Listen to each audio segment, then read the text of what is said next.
Okay, so today I'm fixing a 2017 Dodge Ram 1500 that has chrome wheels on it. Now you can see a lot of the curb damage. Tried to show you this one in the shade. It's actually got two rims that need to be fixed. I've already started on this one. I've sanded, ground it down really good. Now, I'm not going to show you a lot of the sanding and the grinding because if you've watched any of my videos so far, you know I use my Dremel. Let's see if I can show you here. Use my Dremel and my rotary sander. My Dremel has 60 grit sandpaper and my rotary sander has 120 grit sandpaper. So I grind all that stuff down. I sand it down really good. Try your best to just fix what needs to be fixed and don't mess up what doesn't need to be fixed, if that makes sense.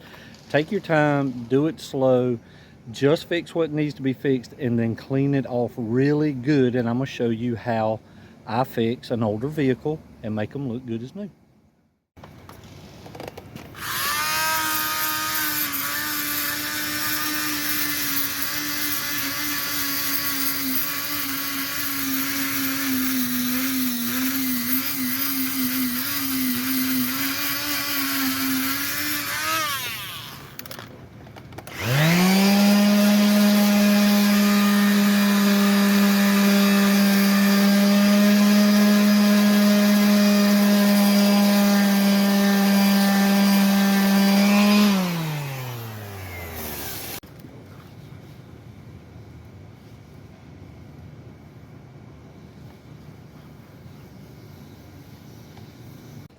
Now I use playing cards, just regular playing cards. You can see I've used them a good bit over the years. I use them because they have a wax buildup and they last me a lot longer, which is good for being in business.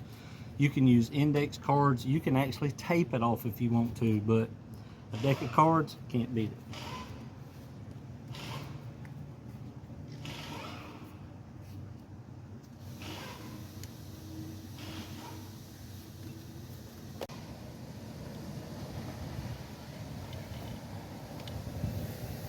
Notice I just sprayed where it needed sprayed. I'm probably going to put a second coat on it. But I think that looks 1,000 times better than what it was before. So I noticed in editing somehow I missed the spraying of the rim, but this is the paint I used. It is a thicker paint, it is a hardier paint, and you want to make sure when you spray that your stream is spraying at an up and down angle and not a wide spray. Okay, so that's the tip on that. And do not put clear coat over the top. All right, so there you go. I ended up doing 3 coats, just so you know. Let me show you the one in the sunshine. Get over here so you can see it really good. Now you saw before these rims were destroyed. This is a 2017 Dodge Ram on a car dealership lot with well over 100,000 miles on it. They know it's not going to be perfect.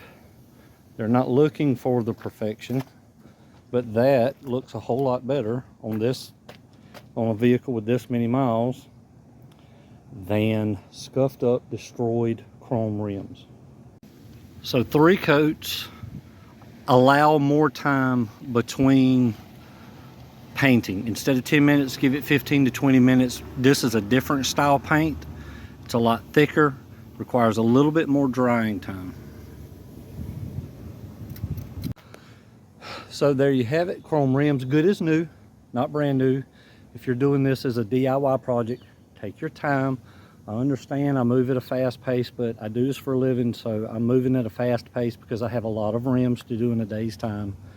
Do not expect perfection. I'm not trying to tell you, if you're a perfectionist, this is not going to work for you, but on a vehicle this old with this many miles, they're not going to buy a brand new chrome rim just because it's scratched, okay? There's a reason why we fix them this way. But if you're one of those people who just wants your rim to look better than it did being all scratched up, this should work for you. Please, 100%, do not put clear coat on afterward. Just let it be the way it is. For some reason, I'm not a chemist, I don't understand the chemistry behind it. Clear coat and that chrome paint do not like each other. They just don't. So don't ever use clear coat afterward. That's why you didn't see me use clear coat. So anyway, there's some tips and tricks on how I fix chrome rims for car dealerships. I hope it works out for you. I'll catch you next time.